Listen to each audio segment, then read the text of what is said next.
औज़ु बिल्लाहि मिनश्शैतानिर्रजीम बिस्मिल्लाहिर्रहमानिर्रहीम। रफ़क़ाए मोहतरम,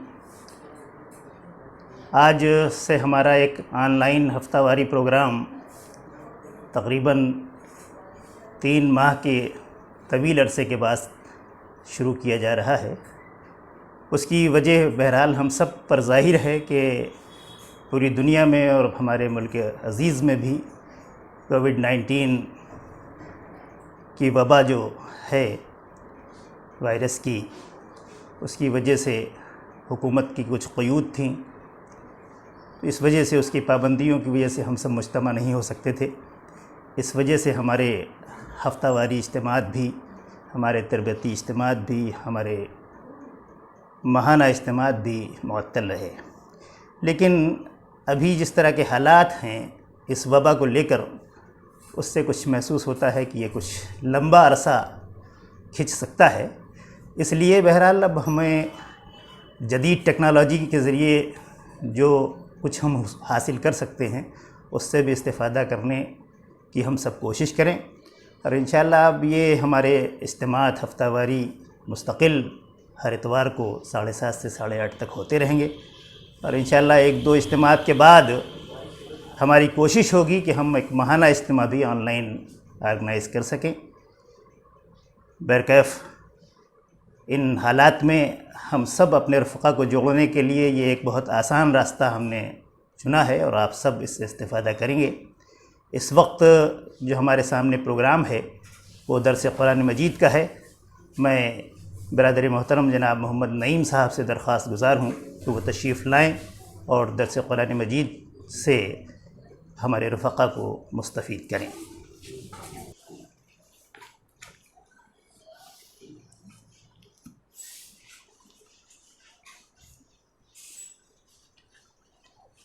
औज़ु बिल्लाहि मिनश्शैतानिर्रजीम बिस्मिल्लाहिर्रहमानिर्रहीम।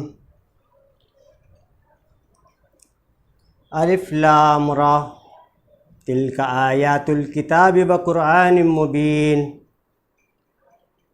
रुब्बमा युअद्दुल्लज़ीना कफ़रू लौ कानू मुस्लिमीन ज़रहुम याकुलू व यतमत्तऊ व युल्हिहिमुल अमलु फसौफ़ यअलमून। वमा अहलकना मिन क़र्यतिन इल्ला वलहा किताबुम मालूम मा तस्बिक़ु मिन उम्मतिन अजलहा व मा यस्तअख़िरून। वक़ालू या अय्युहल्लज़ी नुज़्ज़िला अलैहि ज़िक्रु इन्नका लमजनून लौ मा तातीना बिल मलाइकति इन कुन्त मिनस्सादिकीन मा नुनज़्ज़िलुल मलाइकता इल्ला बिल हक़्क़ि व मा कानू इज़्ज़म मुनज़रीन इन्ना नहनु नज़्ज़लना ज़िक्र व इन्ना लहू लहाफ़िज़ून। वलक़द अर्सलना मिन क़ब्लिका फ़ी शियइल अव्वलीन व मा यातीहिम मिर रसूलिन इल्ला कानू बिही यस्तहज़िऊन कज़ालिका नुसक्कुहु फ़ी क़ुलूबिल मुजरिमीन ला युमिनून बिही वक़द ख़लत सुन्नतुल अव्वलीन वलौ फ़तहना अलैहिम बाबम मिनस समाइ फ़ज़ल्लू फ़ीहि यअरुज़ून लक़ालू इन्ना सुक्किरत अबसारुना बल नहनु क़ौमुम मस्हूरून। सदक़ल्लाहुल अज़ीम। रब्बि इश्रह ली सदरी व यस्सिर ली अमरी वहलुल उक़दतम मिन लिसानी यफ़क़हू क़ौली। अल्लाहुम्मा अरिनल हक़्क़ हक़्क़न वरज़ुक़ना इत्तिबाअ व अरिनल बातिला बातिलन वरज़ुक़ना इज्तिनाबह। अल्लाहुम्मा रब्बि ज़िदनी इल्मा आमीन या रब्बल आलमीन। मोहतरम, आज के इस मुताले में सूरह हिज्र का इब्तिदाई रुकू पेश नज़र है और इसका मतन आपने समाअत फरमाया। अल्लाह ताला से दुआ है कि अल्लाह ताला इन आयात को हमें समझने और उस पर अमल करने की तौफ़ीक़ अता फ़रमाए।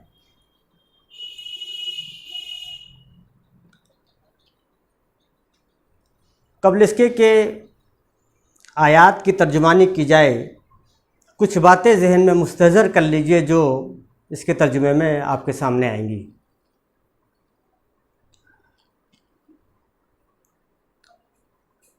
बहुत सारी ऐसी आप ये कहें कि टर्मिनोलॉजी है जो हमारी ज़बान में हम इस्तेमाल करते हैं और आम तौर पर उसका मफ़हूम समझना या किसी दूसरे को समझाना हमारे लिए बहुत मुश्किल और बसा औकात तो नामुमकिन सा होता है। वो कुछ टर्मिनोलॉजी हैं जो इसमें आएंगी आज के मुताले में।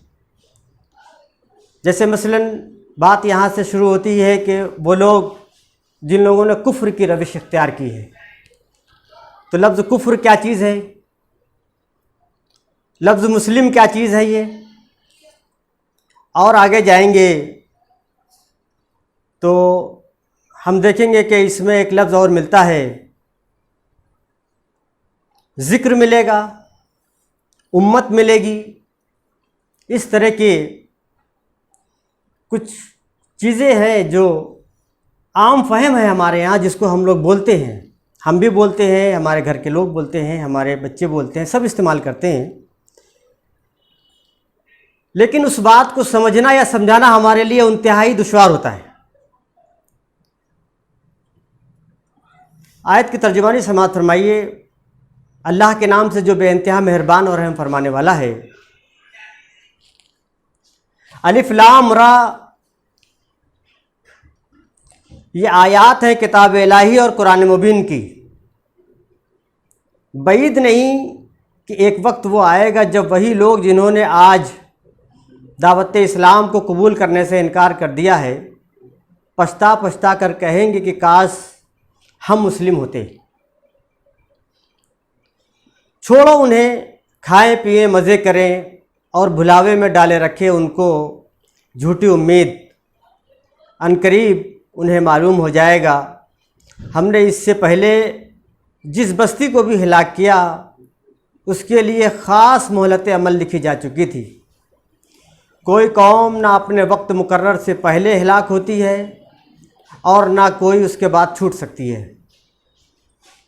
ये लोग कहते हैं कि ऐ वो शख्स जिस पर यह ज़िक्र नाजिल हुआ, तू यकीनन दीवाना है।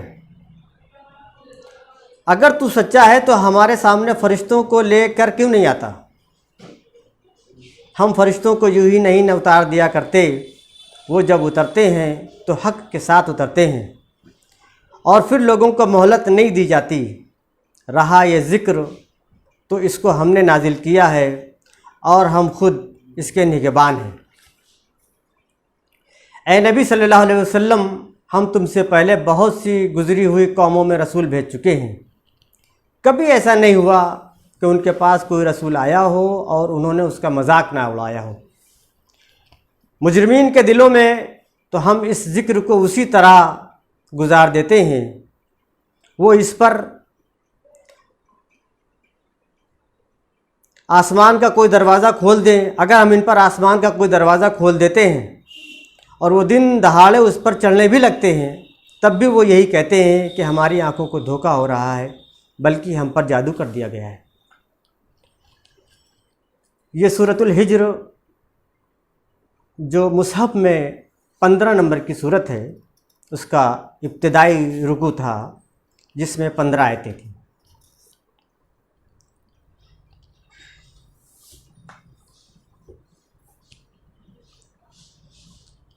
अल्लाह रब्बुल इज़्ज़त ने कुरान मजीद में इस सूरत की जो इब्तिदा की है वो बिल्कुल यहाँ से की है कि अलिफ लाम रा तिल्का आयातुल किताब व कुरानुम मुबीन। ये बात जो आगे आने वाली है, ये आयतें उस किताब की हैं और वो कुरान मुबीन की हैं। ये एक इब्तिदाई गुफ्तगू थी। अल्लाह रब्बुल इज़्ज़त ने जो बातें बताई जा रही हैं उसका सोर्स और उसका माखज़ बताया। जैसा कि हम इन आयात को तर्जुमे के देखने के बाद हम ये बात समझ सके हैं कि अल्लाह रब्बुल इज़्ज़त ने इन आयतों में बहुत ही डराने वाली इंज़ार का पहलू ज़्यादा है। हम जानते हैं कि ये मक्की सूरत है, छोटी छोटी आयतें हैं। इन छोटी छोटी आयतों में मफ़हूम बहुत ज़्यादा है। इसको समझने के लिए ज़्यादा वक्त दरकार है, ज़्यादा मुताले की ज़रूरत है। जैसा मैंने पहले ये बात अपने तमहीद में कही थी कि कुछ जो टर्मिनोलॉजी है इसमें इस्तेमाल हुई हैं, हम इसको आज समझने की कोशिश करेंगे। उसके हवाले से हम खुद अपना तज़किया करेंगे, अपने घर का तज़किया करेंगे, अपने माशरे का तज़किया करेंगे और अपने बरादरान वतन का तज़किया करेंगे। अल्लाह रब्बुल इज़्ज़त ने कहा कि वो वक्त दूर नहीं है जब वो आ जाएगा कि जो लोग आज कुफ्र कर रहे हैं, इनकार कर रहे हैं, मना कर रहे हैं, वो ये कहेंगे पछता करके काश हम मुस्लिम होते। ये कुफ्र क्या चीज़ है और ये मुस्लिम क्या चीज़ है? अगर हम अपने आप से पूछें, अपने घर में पूछें कि भाई काफिर किसे कहते हैं, तो सब लोग कहेंगे कि काफिर इनकार करने वाला होता है। मसलन हम अपने गैर मुस्लिम भाई को कहेंगे कि ये काफिर है। जब मुस्लिम पूछा जाए कहेंगे हम मुस्लिम हैं, कलमा पढ़ते हैं, हम मुस्लिम हैं। लेकिन अगर हम इसके और बहुत ज़्यादा समझने की बात कहें कि नहीं हमें समझाओ, तो फिर हम समझाने से बहुत कासिर रहते हैं और बात को समझा नहीं पाते हैं। कुरान मजीद में लफ्ज़ काफिर 3 मानों में इस्तेमाल हुआ है। बहुत सारे मकामात पर कुफ्र इनकार कर देना आम फहम है, सब लोग जानते हैं कि मना कर देना। दूसरी बात, इसको छुपा लेना। एक चीज़ हमें मालूम है और हमने उसको छुपा लिया। तीसरा मतलब शुक्र। आम फहम जो है, जो इनकार करना है, ये तो सब लोग जानते हैं, क्योंकि ईमान के मुकाबले में कुफ्र ये उसका अपोजिट है, ईमान का अपोजिट है, शुक्र का भी अपोजिट है। ये छुपाने के मामले में जहाँ तक बात आती है वो काबिल गौर है और हमें इस बात पर तवज्जो देने चाहिए कि हम जब लफ्ज़ काफिर पढ़ते हैं या लफ्ज़ कफरू पढ़ते हैं तो हम समझते हैं कि ये बात हमारे लिए नहीं है। हम तो मुसलमान हैं, हमारा इस लफ्ज़ से क्या वास्ता। वो तो कोई होगा हमारा दूसरा मुस्लिम भाई, गैर मुस्लिम भाई, उससे उसका वास्ता है। लेकिन हकीकत ये है कि इस लफ्ज़ का हमसे भी वास्ता है। ये सोचने की बात है। क्योंकि कुरान मजीद हम पढ़ रहे हैं इस वक्त, तो हमें ये देखना है कि ये आयत, ये लफ्ज़ हमसे क्या मुतालबा कर रहा है, हमारे ये समझने की चीज़ है। कुफ्र जैसे मैंने कहा कि छुपाने के मामले में इस्तेमाल होता है। सूरह हदीद में अल्लाह रब्बुल इज़्ज़त ने किसान को कुफ़ार कहा है। कुफ्र की जमा कुफ़ार, इसलिए कि वो किसान बीज ज़मीन में छुपाता है। तो एक वो चीज़, वो जो अल्लाह का कानून, वो जो अल्लाह की नेमत, या ये कि जो कुछ भी अल्लाह का अता करदा, वो जो ईमान या जो इस्लाम हमारे पास है, उसको छुपा ले जाना, उसको दूसरों तक ना पहुंचाना, ये भी कुफ्र है। और इसमें हम, इस दायरे में हम शामिल हो जाएंगे कि अल्लाह रब्बुल इज़्ज़त ने जो ज़िम्मेदारी हम पर रखी थी और हमें जो ये दीन इस्लाम की नेमत हमें दी थी, हम इसको छुपा के बैठ गए। बल्कि सिर्फ छुपा के बैठे ही नहीं, बल्कि इस ख़जाने पर हम सांप बन के बैठे। हमने अपने किरदार से वो रवैया पेश किया कि लोग ईमान को समझ नहीं सके, बल्कि उससे और दूर हो गए। तो लफ्ज़ जो कुफ्र का मतलब छुपाना है, इसमें सिर्फ वही लोग नहीं है जो इनकार करते हैं, इसमें हमारी भी पकड़ हो रही है और हम भी इस दायरे में आ रहे हैं। तीसरी बात जो मैंने कही थी कि इसका एक लफ्ज़ी माने नाशुक्री भी होता है। सूरह दैर में अल्लाह रब्बुल इज़्ज़त ने कहा कि इन्ना हदैनाहु सबीला इम्मा शाकिरम व इम्मा कफूरा। अल्लाह ने हमें सही और गलत के दोनों रास्ते बता दिए। अब हम चाहे तो कुफ्र का रास्ता इख्तियार करें या शुक्र का रास्ता इख्तियार करें। अल्लाह रब्बुल इज़्ज़त ने एक जगह कुरान मजीद में कहा कि लाइन शकरतुम लाज़ीदन्नकुम वलाइन कफरतुम इन्ना अज़ाबी लशदीद। तो वहाँ पर भी कुफ्र के माने में अपोजिट उल्टा शुक्र इस्तेमाल हुआ है। शुक्र किसे कहते हैं? शुक्र वो चीज़ जो कुफ्र की अपोजिट है। ये कुफ्र का मतलब छुपा लेना और शुक्र का मतलब ये है कि उसको बिल्कुल वाज़े कर देना और उसको खुल के सामने आ जाना।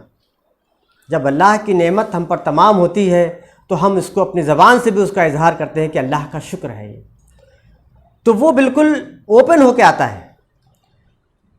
तो कुफ्र में वही लोग नहीं है जो लोग आज इनकार की रविश इख्तियार कर रहे हैं या जिनको हम आज गैर मुस्लिम कहते हैं या दूसरे और किसी नाम से याद करते हैं, बल्कि कुफ्र के इस दायरे के अंदर कहीं ना कहीं हम भी शामिल हो रहे हैं। हमें इस पर गौर करना चाहिए कि कहीं ऐसा तो नहीं है कि कल अल्लाह के हुजूर जब अदालत लगे तो फिर वो पछतावे का वो जो जिसमें आगे कहा गया है कि लौकानु मुस्लिमीन, हम ये कहेंगे काश हम भी मुसलमान होते।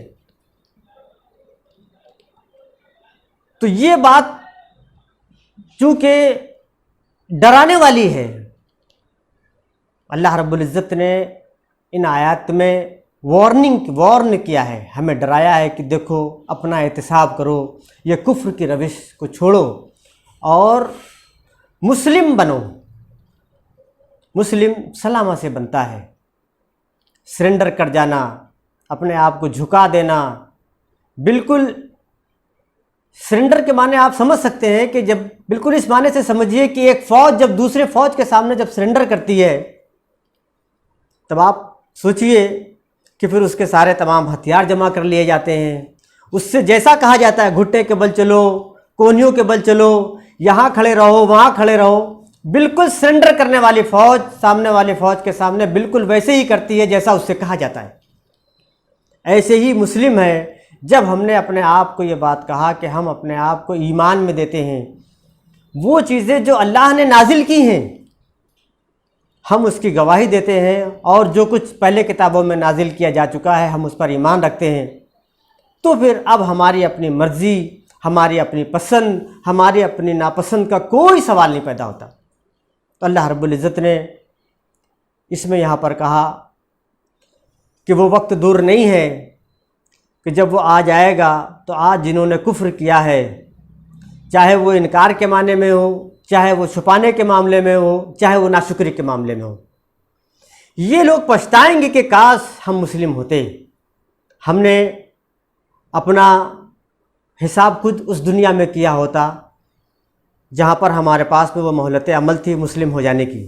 अल्लाह रब्बुल इज़्ज़त ने ऐसे लोगों को मुखातब करके कहा कि ज़रहुम याकुलू व यतमत्तऊ व युल्हिहिमुल अमलु फसौफ यअलमून। कहा इन्हें छोड़ दो, ये खाए पिए मौज करें, व यतमत्तऊ, और जो कुछ भी है भुलावे में जो उन्हें डाल रखे है उनकी जो ज़िंदगी, वयुल्हिमुल अमला, हाँ ये सब सारी चीज़ें आप सोचिए। अल्लाह रब्बुल इज़्ज़त ने कहा कि उन्हें छोड़ दो, वो खाए पिए, याकुलू व यतमत्तऊ, और जो फ़ायदा उठा सकते हो वो फ़ायदा उठा ले इस दुनिया के अंदर, वयुल्हिमुल अमला, और वो जो उनकी अपनी भुलावे में डालने वाली जो ज़िंदगी है, ये जिसको कि वो समझ रहे हैं कि ये उससे उनकी कामयाबी हासिल हो जाएगी, उसको वो कह रहे हैं कि फसौफ यअलमून, अनकरीब उन्हें मालूम हो जाएगा कि वो क्या कुछ करते रहे हैं। ये बात बहुत डराने वाली है जो अल्लाह रब्बुल इज़्ज़त ने कही है। आगे अल्लाह रब्बुल इज़्ज़त ने कहा कि मा तस्बिक़ु मिन उम्मतिन अजलहा व मा यस्तअखिरून। हमने इससे पहले जिस बस्ती को भी हलाक किया, वमा अहलकना मिन क़र्यतिन इल्ला वलहा किताबुम मालूम, हमने इससे पहले जिस बस्ती को भी हलाक किया उसे एक ख़ास मोहलत अमल दी जा चुकी थी। अल्लाह रब्बुल इज़्ज़त ने कहा कि कोई भी बस्ती, कोई भी उम्मत या कोई भी आबादी उस वक्त तक हलाक नहीं होती जब तक कि अल्लाह ताला को उसका इल्म उसको एक किताब में पहले से नहीं लिख दिया करता है। इससे ये बात पता चलती है कि जो कुछ भी हमारे साथ इस दुनिया में आज हो रहा है या जो कुछ आबादियों पर मुश्किलात के पहाड़ टूटे हुए हैं, अल्लाह रब्बुल इज़्ज़त ने कहा कि ये सब एक किताब मालूम में सब पहले से लिखा हुआ है, अल्लाह ने इसको एक दर्ज किया हुआ है। अल्लाह ने अपने इल्म की बुनियाद पर वो सब पहले से लिखा हुआ है। ये मा तस्बिक़ु मिन उम्मतिन अजलहा व मा यस्ताखिरून, और कोई उम्मत आगे बढ़ नहीं सकती अपने अजल से, उसका जो वक्त मुकर्रर है ये, ना तो वो उससे आगे जा सकती है, वमा यस्ताखिरून, और ना वो उससे देर में छूट सकती है। वो यस्ताखिरून ताखीर के साथ है ये। ना कोई कौम अपने वक्त मुकर्ररा से पहले हिलाक हो सकती है और ना उसके बाद वो छूट सकती है। ये चीज़ें हमें याद रखने की हैं। आगे अल्लाह रब्बुल इज़्ज़त ने कहा कि वकालु या अय्युहल्लज़ी नुज़्ज़िला अलैहि ज़िक्र इन्नका लमजनून।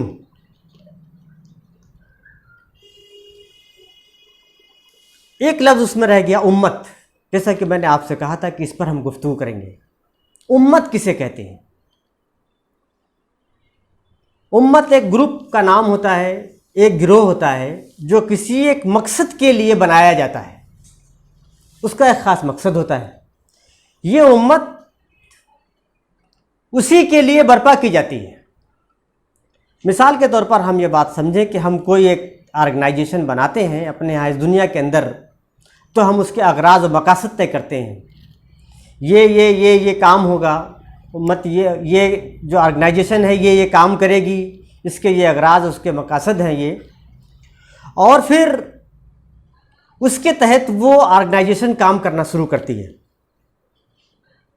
उस ऑर्गेनाइजेशन में कुछ बहुत ही एक्टिव मेंबर होते हैं और बहुत सारे जो होते हैं ऐसे मेंबर होते हैं जो बस नाम के मेंबर होते हैं। हमारी टर्मिनोलॉजी में उनको कहते हैं कि वो जो बराबर उस ऑर्गेनाइजेशन का हिस्सा बने होते हैं, उसकी एक्टिविटी में शामिल होते हैं, वो तो बहुत ही फाल मेंबर कहलाते हैं, एक्टिव मेंबर कहलाते हैं। लेकिन जो उसमें कभी कभी आते हैं, कभी मान लिया आ गए कभी नहीं आए, उनको हम स्लीपिंग मेंबर कहते हैं। हमारी टर्मिनोलॉजी में ऐसा होता है। ऐसे ही अल्लाह रब्बुल इज़्ज़त ने ये जो उम्मत है, उम्मत मुस्लिमा जिसे कहते हैं हम, उम्मत मुस्लिमा का एक मकसद मुतय्यन किया है कुरान मजीद में, और कहा कि तुम वो बेहतरीन उम्मत हो जो तुम्हें खैर के लिए पैदा किया गया है। कुंतुम खैरा उम्मतिन उखरिजत लिन्नास, जो लोगों के लिए पैदा किए गए हो, तुम्हारा काम है खैर को, भलाई को बढ़ावा देना है। आप सोचिए कि यह उम्मत जिसके हम और आप एक फ़र्द हैं, हम कितना एक्टिव हैं, ये हमारे अपने सोचने की बात है। ये जो जिम्मेदारी हम पर डाली गई कि भलाई का हुक्म देना, बुराइयों से रोकना, क्या ये काम हम कर रहे हैं?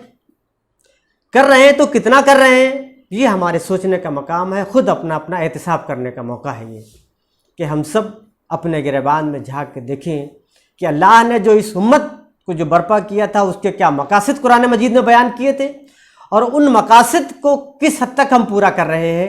ये एक सोचने की बात है, हमारे लिए एक सवालिया निशान है। आगे अल्लाह रब्बुल इज़्ज़त ने कहा यह बात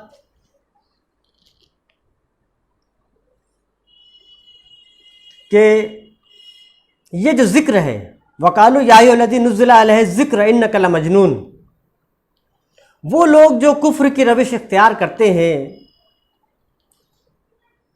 वो चीज़ जो अल्लाह ने नाजिल किया है उसको नहीं मानते हैं, वो ये बात कहते हैं, रसूलुल्लाह सल्लल्लाहु अलैहि वसल्लम को मुखातब करके वो बात कह रहे थे कि अय वो जिसके हिसाब से ये ज़िक्र उस पर नाजिल हो रहा है, हम तो तुम्हें मजनून समझते हैं।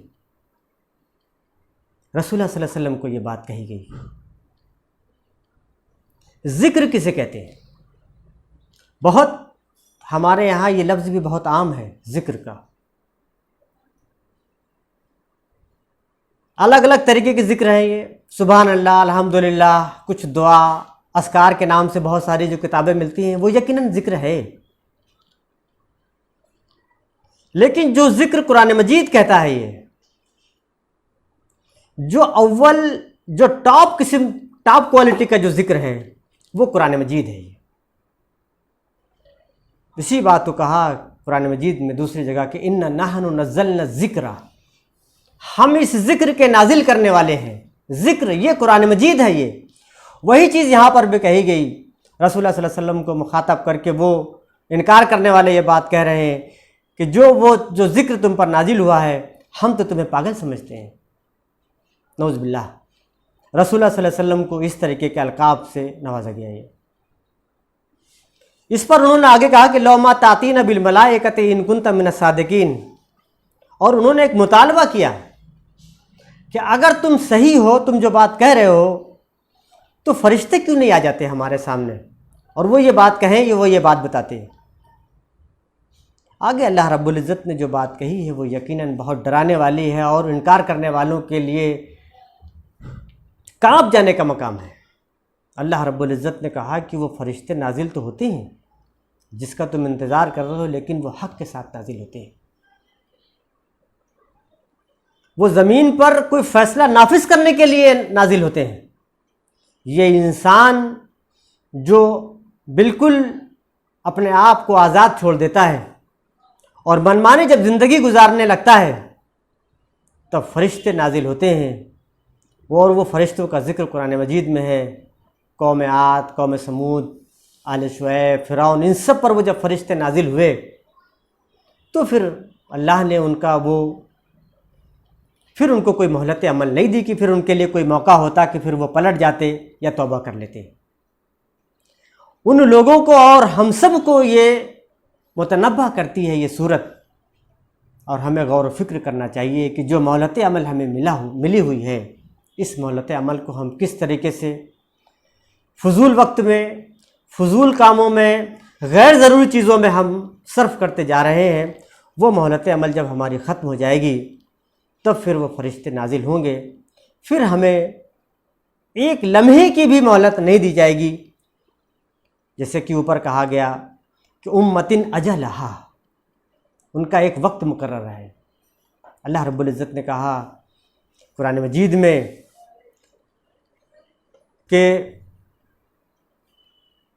जब वो वक्त मुकर्रर आ जाता है तो फिर एक लम्हे की भी मोहलत नहीं मिलती है।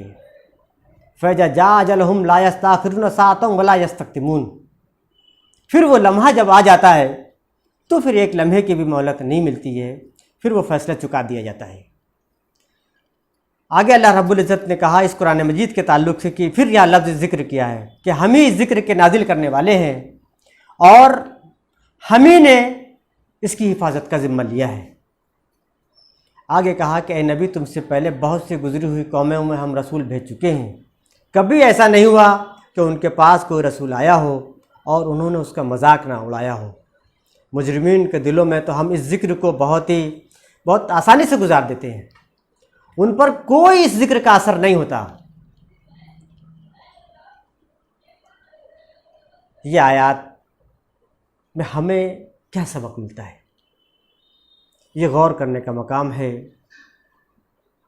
कि अल्लाह रब्बुल इज़्ज़त ने ये जो ज़िक्र है ये, और इससे पहले भी जो अल्लाह रब्बुल इज़्ज़त ने जो किताबें नाजिल की, उन सब में अल्लाह रब्बुल इज़्ज़त ने कहा कि जब वो नाजिल हुई तो उस वक़्त के जो लोग थे उन्होंने उसको मानने से इनकार किया, बल्कि सिर्फ इनकार ही नहीं किया बल्कि उसका इस्तेज़ा और उसका मजाक भी उड़ाया। ये तो अल्लाह रब्बुल इज़्ज़त ने कहा कि ऐसे मुजरिमीन लोगों के लिए ये ज़िक्र कोई फ़ायदा नहीं देता। इन आयत में हमारे लिए एक सबक ये है कि कुरान मजीद को हम पढ़ते चले जाते हैं, क्या हमारे लिए इसमें कोई सबक है या बिल्कुल ऐसे ही गुज़र जाते हैं हम जैसे मुजरिमों के ऊपर से ये आयतें गुज़र गईं। ये हमारे लिए एक सोचने का मकाम है, ये गौर करने का मकाम है। आगे अल्लाह रब्बुल इज़्ज़त ने कहा कि ला युमिनूना, वो ईमान नहीं लाया करते, वक़द खलत सुन्नतुल अव्वलीन, और पुराने लोगों का भी यही तरीका रहा है। वो जो मुतालबा करते हैं फरिश्तों के नाजिल होने का, अल्लाह रब्बुल इज़्ज़त ने कहा कि अगर हम उनके लिए आसमान में दरवाज़े खोल दें और वो उन दरवाज़ों पर चढ़ भी जाएं तब भी उन्हें वो यकीन नहीं होगा और वो ये कहेंगे कि अरे ये तो बहुत जादू है जो हमारे ऊपर कर दिया गया। नानो कौम मसहूरून, हम सहरज़दा हो गए। तो वो लोग जो मोजिज़े का मुतालबा करते हैं, वो लोग जो ऐसी चीज़ों का मुतालबा करते हैं, बजाय इसके कि कुरान मजीद की आयत पर गौर करें, इसमें क्या मैसेज है, इसको पढ़ें, इसको समझें और अपनी ज़िंदगी इसके मुताबिक ढालने के बजाय वो कुछ ऐसी चीज़ों का मुतालबा करते हैं जिसको कि अल्लाह रब्बुल इज़्ज़त ने कहा कि अगर वो हम दिखा भी दें तब भी वो लोग इसको नहीं मानेंगे। ऐसे ही बनी इसराइल में ईसा अलैहिस्सलाम से भी उनके लोगों ने, हवारियों ने मुतालबा किया था। उन्होंने कहा कि या ईसा इब्न मरियम अन्ता कुल्ता लिन्नास इत्तखिज़ूनी। सूरह मायदा में अल्लाह रब्बुल इज़्ज़त ने कहा, सूरह मायदा के आखिर में है कि हल यस्तती रब्बुका अय्युनज़्ज़िला अलैहिम माइदतम मिनस समाए। क्या ईसा इब्न मरियम आपके रब के लिए ये मुमकिन है कि आसमान से कोई दस्तरखान हमारे लिए नाजिल हो जाए? ईसा अलैहिस्सलाम ने कहा कि ऐसे मुतालबे ना करो। तो उन्होंने कहा कि हम ये इसलिए कह रहे हैं कि ये हमारा दिल थोड़ा इस पर और जम जाए। ईसा अलैहिस्सलाम ने अल्लाह ताला से दुआ की। सूरह मायदा के आखिर में ये मुकालमा है और आप देखेंगे, इसको पढ़ सकते हैं। अल्लाह ताला से दुआ की। अल्लाह ताला ने कहा कि नहीं, हम इस दस्तरखान को नाजिल करेंगे, लेकिन इस निशानी के देखने के बाद भी अगर किसी ने मुंह मोड़ा तो फिर हम उन्हें दुनिया में वो सज़ा देंगे कि जो हमने किसी को नहीं दी। तो ये मुतालबा पहले भी होता रहा है और आज भी बाज़ लोग ऐसे मुतालबे करते हैं कि कुछ ऐसी चीज़ें दिखाई जाएं कि जिससे कि वो महसूस करें कि ये कोई ऐसी चीज़ है जो अल्लाह ताला की तरफ से नाजिल हुई है, बजाय इसके कि इस पर गौर व फिक्र करें, इस पर सोच विचार करें, इस पर गौर करें। मैंने कुरान मजीद की इन आयात को अपने तौर पर जो समझने की कोशिश की और फिर उसके बाद मैंने आपके सामने रखा। अल्लाह की तौफीक से मैं आपसे इसके बाद बात को ख़त्म करूँगा कि कुरान मजीद की ये आयात को आप घर पर देखें और इसके एक एक अल्फाज पर मुताला करें और वो टर्मिनोलॉजी पर ख़ास तौर पर जो मैंने फोकस करके आपको उससे कनेक्ट करने की कोशिश की। मैं उसका हक़ तो नहीं अदा कर सका, लेकिन मैंने उससे आपको कुछ जोड़ने की कोशिश की और आपके दिल और दिमाग में तजस्सुस पैदा करने की कोशिश की। उन चीज़ों को हम पढ़ें, उन चीज़ों को समझें और उन चीज़ों को अपनी ज़िंदगी में जारी और सारी करें। अल्लाह ताला से दुआ है कि अल्लाह ताला हमें कुरान मजीद की इन आयात को पढ़ने, समझने और उस पर अमल करने की तौफीक अता फरमाए। व आखिर दअवाना अल्हम्दुलिल्लाहि रब्बिल आलमीन। मोहतरम रफ़क़ा, अभी आप दर्स कुरान से मुस्तफ़ीद हो रहे थे। अगला प्रोग्राम हमारा जो है वो हालात हाज़िरा पर तबसरा है। आप इसे अच्छी तरह से समझ रहे हैं कि इस वक्त मुल्क के हालात किस तरह के हैं, बिलखुसूस उम्मत मुस्लिमा के तनाज़ुर में किस तरह के हैं। इस पहलू पर भी आप सबकी तवज्जो होनी चाहिए। मैं बरादर मोहतरम डॉक्टर मोहम्मद आलम साहब से दरख्वास्त गुज़ार हूँ कि वो तशरीफ़ लाएँ और हालात हाज़िरा पर अपना तबसरा आपके सामने रखें। जनाब, शुरू अल्लाह के नाम से जो बेइंतहा रहीम है। मोहतरम नाज़रीन, आज का हमारा ये प्रोग्राम है, ऑनलाइन इज्तिमा है, इसका जो सेकंड पार्ट है वो करंट अफेयर से ताल्लुक़ रखता है। ज़ाहिर सी बात है कि इस वक्त हमारे मुल्क में और या पूरी दुनिया में हालात के लिहाज से जो सबसे अहम चीज़ हो सकती है वो वही है कि जिससे हम लोग इस वक्त जूझ रहे हैं। उस बीमारी के नतीजे में, जो बीमारी इस वक्त पूरी दुनिया के अंदर, जिसका आंकड़ा 77 लाख से भी ज़्यादा तजावुज़ कर गया है। 77 लाख से भी ज़्यादा लोग इस वायरस से इस वक्त मुतासिर हैं और ख़ुद हमारे मुल्क के अंदर भी इस वक्त 3 लाख से ज़ायद लोग इस बीमारी से इन्फेक्टेड चल रहे हैं और पूरी दुनिया के अंदर 4.28 लाख लोग जो है इस दुनिया से इस बीमारी के नतीजे में रुखसत हो चुके हैं। जाहिर सी बात है, हालात के ताल्लुक़ से ये एक बड़ा उन्वान है, एक बड़ा सब्जेक्ट है। कोरोना वायरस के ताल्लुक़ से इतना कुछ लिखा जा चुका है, इतना कुछ बताया जा चुका है, इतनी बातें आ चुकी हैं कि जिससे हमारा हर नाज़रीन, हमारा सुनने वाला, पढ़ने वाला इससे वाकिफ़ अच्छी तरह से। फिर भी कुछ बातें उसी के ताल्लुक़ से, हालात हाज़रा के ताल्लुक़ से आप हज़रात के सामने मैं कहना चाहता हूँ। ये जो वायरस वुहान से निकला और वुहान से निकलने के बाद इस वक्त पूरी दुनिया के एक अंदाज़े के मुताबिक 213 मुल्कों को अपनी चपेट में ले चुका है। ये इंसानी तारीख़ में पहली बार ऐसा हुआ है। इंसानी तारीख़ में इससे पहले प्लेग ने 1346 से लेकर 53 तक 20 करोड़ लोगों को अपना निशाना बनाया था। 1817 से 1837 में कालरा ने दसियों लाख लोगों को इस दुनिया से रुखसत कर दिया था। 1918 से 1920 के दरमियान स्पेनिश फ्लू ने बहुत बड़ी तादाद में, इसी करोड़ों की तादाद में लोगों को इस दुनिया से रुखसत किया था।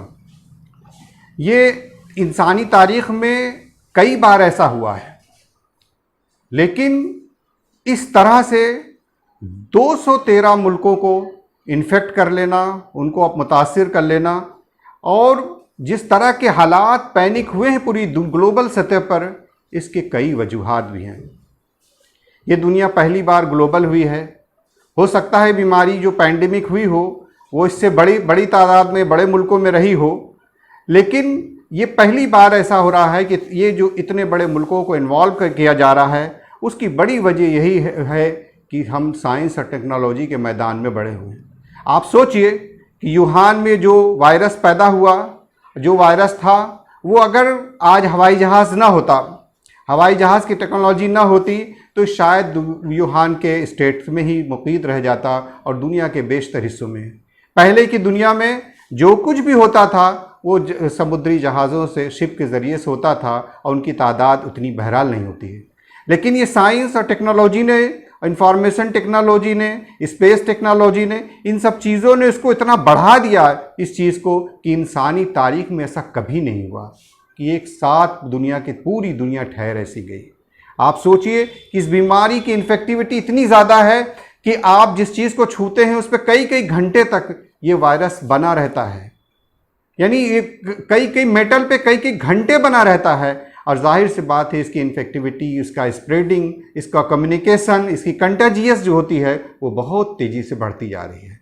और यही वजह है कि आज दुनिया के बेशतर हिस्से मुतासिर हो रहे हैं, और इसने इंसानी तमद्दुनी ज़िंदगी को ठहरा सा दिया है। मसलन ये कि आपको सोशल डिस्टेंसिंग रहना है, आपको दूर रहना है, आपको गैदरिंग नहीं करना है, आपको कहीं पे मजमा नहीं इकट्ठा करना है। जबकि आप देखें कि इंसान ने जो ह्यूमन सिविलाइजेशन है उसकी जो बुनियाद होती है वो इंसानों का इज्तिमा होता है। वो शादी ब्याह करते हैं, वो कोई मजहबी जलसा करते हैं, वो कोई चीज़ तय करते हैं। ये इंसानी ह्यूमन सिविलाइजेशन के लिए ज़रूरी चीज़ थी कि लोग एक साथ बैठें, एक चीज़ तय करें, एक चीज़ बढ़ें, और वो आपस में काम को आगे बढ़ाते थे। लेकिन इस कोरोना वायरस के ज़रिए से इसने जो चीज़ पैदा की है वो इंसान से दूर होता चला गया। इंसान का सिविलाइजेशन ऐसा लगता है ठहर सा गया है, और हर आदमी दी गई। ये इंसानी तारीख़ में, हालांकि इसकी मॉर्टेलिटी कम है, हालांकि इतनी ज़्यादा मॉर्टेलिटी उन पास्ट हिस्ट्री में जो मॉर्टेलिटी हुई उसके मुकाबले में कम है, मगर यह है कि इसने जो लोगों को मुतासिर किया है वो अपने आप में इंसानी तारीख़ में पहली बार ऐसा हुआ। मोहतरम नाज़रीन, ये इस वक्त हम लोग ऐसे हालात में गुज़र रहे हैं। जाहिर सी बात है हमारा ये जो ऑनलाइन इज्तिमा है ये भी इसी का एक हिस्सा है कि हम अब गैदरिंग नहीं कर सकते, हम लोग बैठ नहीं सकते, हम आपस में मशवरा नहीं कर सकते, हम अपने व्यूज़ को एक्सचेंज नहीं कर सकते बराह रास्त। हमारे पास मीडिया के ज़रिए से, हमारे पास ये इलेक्ट्रॉनिक मीडिया है, इसके ज़रिए से हम लोग बात कर सकते हैं, और यही वजह है कि हम लोगों ने इस तरह के प्रोग्राम को ऑर्गेनाइज़ किया है।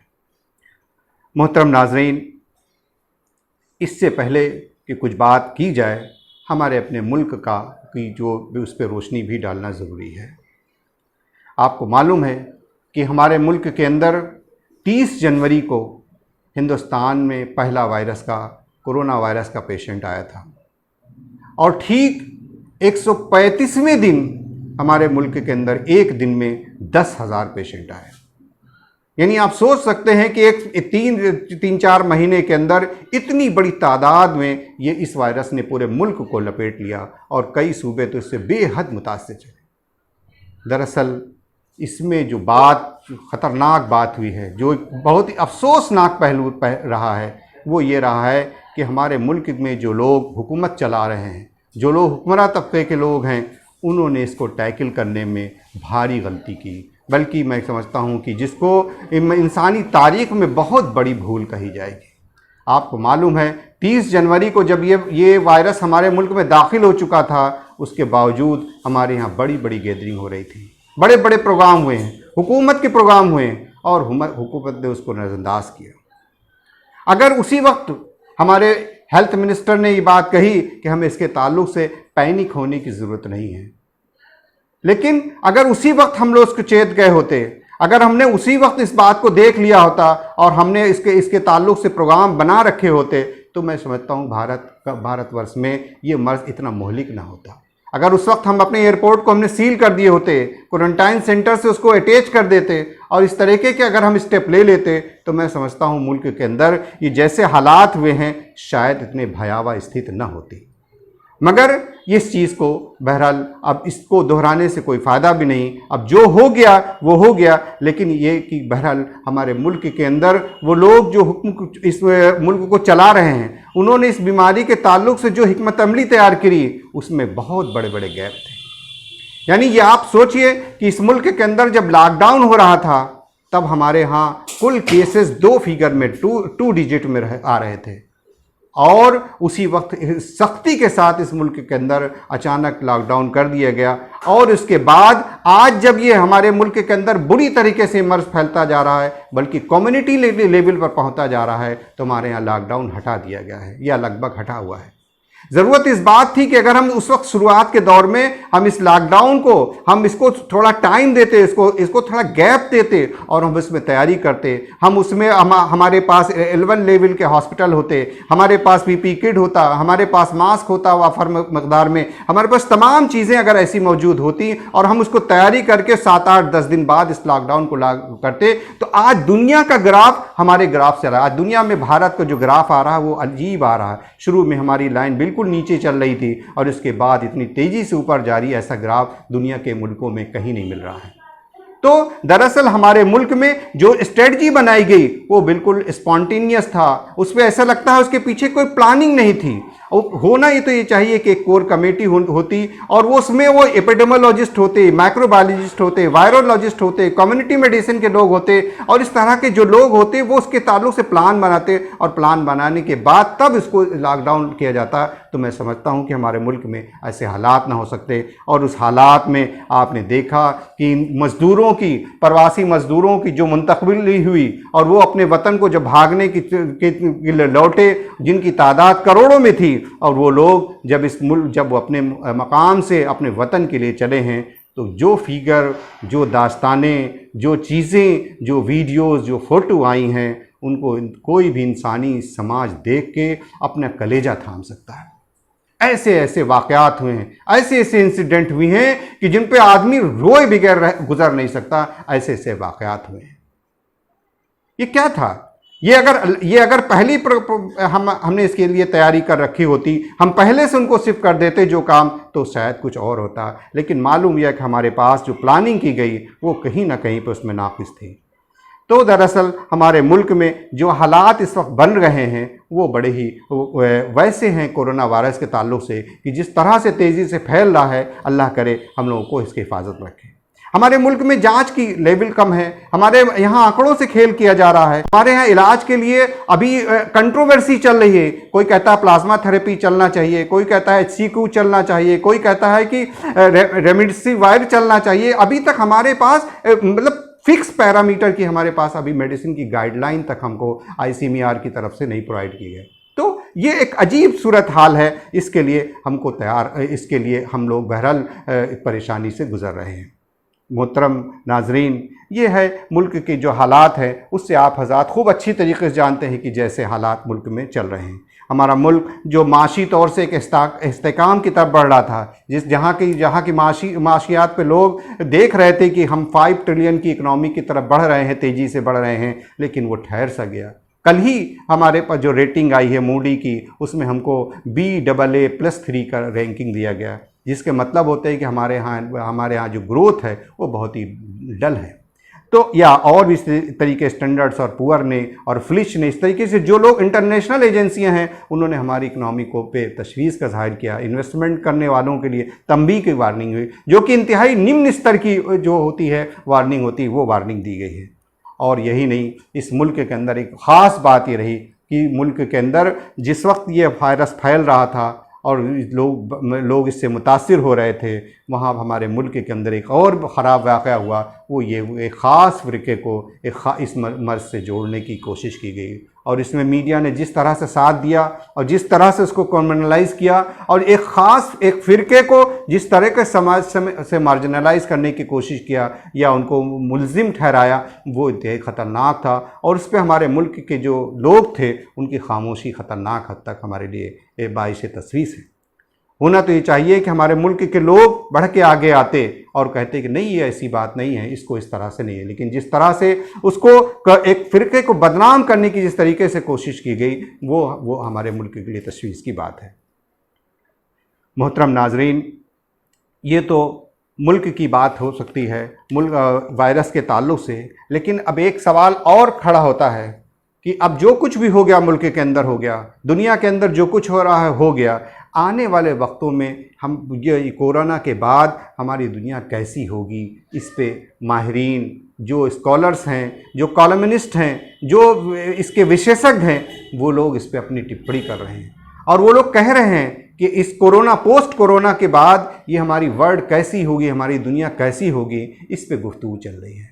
और यकीनन ये बात बहुत बड़ा इशू है, बहुत बर्निंग इशू है कि जिस हमारी दुनिया कैसी होगी, हम अब कैसे ज़िंदगी गुजारेंगे, दुनिया का शेप क्या होगा, और दुनिया में जो रिकग्नाइजेशन है तमाम ऐसे इंस्टीट्यूशन का, उनका क्या हाल होगा। ये तमाम ऐसी बातें हैं जिस पे बहुत से लोग अपनी गुफ्तगू कर रहे हैं, अपनी आराइयाँ कर रहे हैं, और हो सकता है कि उनकी बात सही हो। लेकिन एक बात ये तय है कि ये दुनिया तेल के बगैर भी चल सकती थी। आपने देखा कि दुनिया जो है, जिस तरीके से इस पूरे एपिसोड के अंदर तेल की वाफर मकदार में जो है फरावानी थी और लोग उसको ले नहीं रहे थे, पूरा नज़्म जो है तेल के बगैर चल रहा था। वो एक अच्छा पहलू है कि हम लोग जिस तरह से तेल पे डिपेंडेंट होते जा रहे थे, तेल के लिए भागते जा रहे थे, वो तेल के बगैर भी ज़िंदगी गुजारी जा सकती थी। हम क्लाइमेट को, प्रदूषण जो हमारे यहाँ पॉल्यूशन है, उस पर किसी तरह से कंट्रोल के लिए तेल एक बहुत बड़ा ज़रिया है कि हम इतना ईंधन फूंक देते हैं। लेकिन अगर ऐसे हालात हो जाए तो हम अपने मुल्क को एक अच्छी ग्रीन जो है एक रिवोल्यूशन की तरफ ले जा सकते हैं, एक ग्रीन रिवोल्यूशन की तरफ ले जाते हैं कि एक अच्छी हमारी जो दुनिया है वो तमाम प्रदूषण से, तमाम पॉल्यूशन से आज़ाद हो, जिसमें हम अच्छे तरीके से अपनी सांस ले लें। एक ऐसी दुनिया की तरफ हम जा सकते हैं। आज देखिए कि उस वक्त के हालात कैसे थे, और अब फिर हम जैसे जैसे लॉकडाउन खुला, हम फिर उसी तरीके से बढ़ते चलते चले। मैं ये नहीं कह रहा हूँ कि तेल ज़रूरी चीज़ नहीं है, तेल ज़रूरी चीज़ है, लेकिन जिस तरह से बेपनाह उसका खर्च हो रहा है, और उसके ज़रिए से जिस तरह साइंस टेक्नोलॉजी के ज़रिए से लोग बढ़ रहे हैं, और समाज के अंदर जिस तरह से प्रदूषण फैल रहा है, समाजी आलूदगी, माहौलियात की आलूदगी फैल रही है, वो इंतहाई तशवीशनाक सूरत हाल है। आप देखिए कि ये बात तो छन के आ गई है कि वो लोग जो स्टार वार, स्पेस वार और दुनिया को ये कहते थे कि हम दुनिया को पूरी मुट्ठी में रख सकते हैं, हम इस दुनिया में जहाँ कोई इवेंट होगा, कोई चीज़ होती, हम उसके पीछे रहते हैं, हम उसको देख सकते हैं, हम उससे निबर्दाज़मा हो सकते हैं।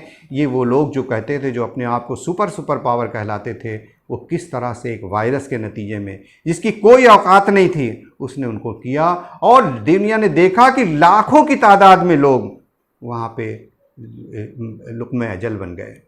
वो लोग जो सुपर थे, पावर थे, बहुत बड़ी ताकत थी, जो कहते थे हम दुनिया की हर चीज़ पे हमारी हुकूमत होती है, दुनिया के किसी हिस्से पे हम जो चाहें कर सकते हैं, उनको आपने देखा एक मामूली से वायरस ने ये वुहान से निकला था और उस निकलने के बाद उसने जो सूरत हाल पैदा की है, उससे उन लोगों को समझ में आ गया हो कि ये दुनिया ऐसी दुनिया नहीं है, ये इस दुनिया को चलाने वाला कोई और भी है। वो जितना चाहें, वो जो कुछ भी चाहें, लेकिन इस कायनात को चलाने वाला एक मालिक है, एक रब है जो इस कायनात को चला रहा है। जो चाहता है वो किस तरह से किस ऐसे रास्तों से दाखिल हो जाता है जहाँ पे उनको कुछ गुमान भी नहीं होता था। तो मोहतरम नाज़रीन, इंसान को जो बात कहना है कि इंसान की ज़िंदगी मुख्तसर होना चाहिए, रिसोर्सेस से कम रिसोर्सेज पर उसको ज़िंदगी गुजारने का एक माहौल होना चाहिए। ये हम लोग जितनी लग्जरियस लाइफ, जितना हम डिपेंडेंट होते हैं, जितना हम चीज़ों को एवेल करते हैं, जितना चीज़ों पे गए, इसके तरफ हमको अपना मोह छोड़ना पड़ेगा। हमको बढ़ना पड़ेगा उस ज़िंदगी की तरफ कि हम एक ऐसी ज़िंदगी की तरफ जाएं कि जहाँ पे हमारी ज़रूरियात, हमारी ज़िंदगी की बेसिक नेसेसिटीज़ जो हो वो मिनिमाइज़ हो, वो बहुत मैक्सिमाइज़ नहीं हो, जिसके ज़रिए से ऐसा ना हो कि हम कल फिर इसी तरीके से ऐसे हालात से गुज़र जाएं। और जो असल बात यह है कि कोई भी मुल्क आज के दौर में, ये बात तो समझ में आ गई है कि कोई भी मुल्क चाहे वो जितना कहे, लेकिन अकेले अगर वो अपना राष्ट्रवाद को बढ़ाता है तो उसके लिए मुमकिन नहीं है। आज के इस जदीद दौर में कोई मुल्क ये चाहता है कि हम अपने राष्ट्रवाद को बढ़ाएं और दूसरों को नज़रअंदाज करें या दूसरों पर जो है इसको थोप दें, तो पॉसिबल नहीं है। बल्कि को एग्जिस्टेंस, एक मुल्क दूसरे मुल्क की कद्र किए बगैर रह ही नहीं सकता, उसके वैल्यूज़ को नज़रअंदाज किए बगैर जा ही नहीं सकता है। ये जो दुनिया में हम पोस्ट वार जो कोरोना के दौर आएगा, उसमें सारे मुल्कों की अहमियत होगी। आपने देखा कि जिस तरह से एक मुल्क दूसरे मुल्कों के साथ आए, करीब आए, अपनी जानकारी दी, अपनी व्यूज़ दी, अपनी जो उन तहकीक हुई उसको उन्होंने शेयर किया, एक दूसरे की मदद की। इस तरीके के हालात मालूम हुए कि हम एक विलेज में कन्वर्ट हैं। हम साइंस और टेक्नोलॉजी, इंफॉर्मेशन टेक्नोलॉजी की दुनिया से हम एक विलेज में कन्वर्ट हैं। और विलेज में वही तो होता है ना कि इस विलेज के एक हिस्से में, गाँव के एक हिस्से में कोई वाक़या होता है तो पूरा गाँव उससे मुतासिर होता है। ये फितरी चीज़ है। जब हम कहते हैं मैं ग्लोबल विलेज में रह रहे हैं, तो ये बात कोई सोच नहीं सकता कि विलेज के अंदर सिर्फ एक आदमी की चलेगी या एक आदमी की हुक्मरानी होगी, एक आदमी की मर्जी चलेगी। ये अब कम से कम नहीं, जितनी दुनिया सिमटती जाएगी, हमारा गांव जितना सिमटता जाएगा, हम लोग एक दूसरे पे मुनहसिर हो जाएंगे। वो हर लेवल पे हमको उन एक दूसरे के साथ को एग्जिस्टेंस की थ्योरी पर चलना पड़ेगा। कोई भी कंट्री अगर ये सोचता है कि हम दुनिया पर हावी हो जाएंगे और दूसरे लोग हमारे नीचे आ जाएंगे, तो ऐसा पॉसिबल नहीं है। तो कम से कम इस लिहाज से हमें इस आने वाले वक्तों में ऐसा फील होता है कि ये जो है इस तरह के हालात हो रहे हैं।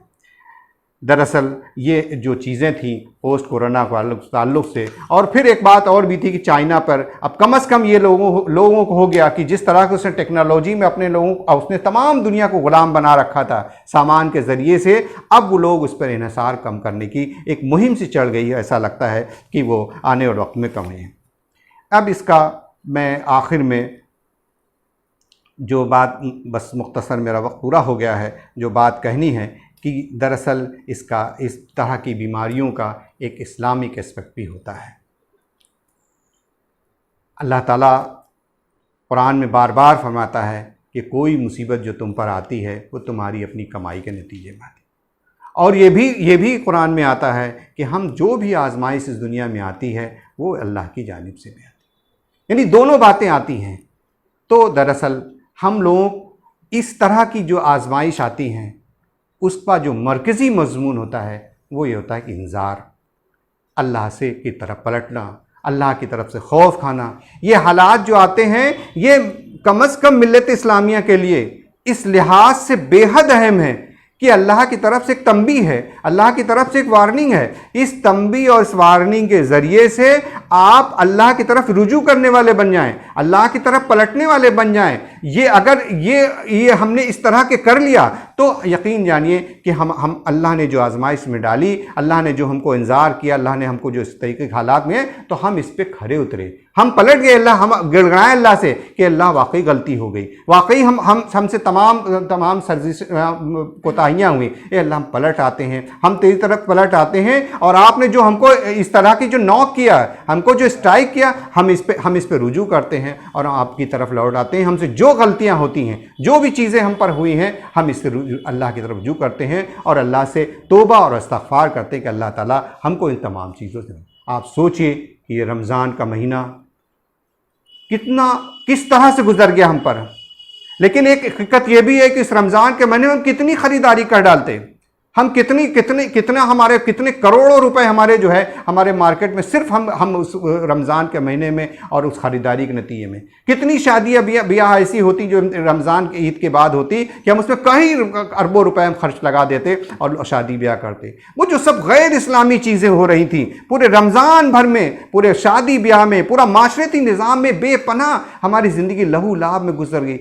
हमें नौजवानों को मालूम ही नहीं कि हमारी ज़िंदगी का मकसद क्या है। और इसी तरीके की ज़िंदगी, इन तमाम चीज़ों का अहाता अगर इस वार्निंग यानी कोरोना के जो बीमारी है इसके नतीजे में अगर हम इसका अहाता कर लें, इस पर गौर कर लें और अल्लाह से दुआ करें कि हम अब हमसे जो गलतियां हो रही हैं हमारी समाजी ज़िंदगी में, हम इस पर रुजू करते हैं, इस पर पलट आते हैं, तो यकीन जानिए ये तंबीह हमारे लिए हमको एक नई ज़िंदगी प्रोवाइड करेगी, हमको एक नया फ्यूल देगी। हम फिर जब सोसाइटी में जब एक नए सोसाइटी में जब नए हालात में आएंगे तो हम लोगों के सामने एक आइडियल इस्लामी रोल पेश करने की कोशिश करेंगे। और तभी मैं समझता हूँ कि ये बीमारी से हम कुरान का जो पक्ष है, वो जो व्यू है, हम उस पर समझ सकते हैं। अल्लाह ताला से दुआ है कि अल्लाह ताला इस वबा से पूरी इंसानियत को महफूज रखे और इस आजमाइश के ज़रिए से जो भी आजमाइश हो इस मुल्क के अंदर, जो हुई आजमाइश हम लोगों पर हुई या कहीं पर भी जो आजमाइश हो,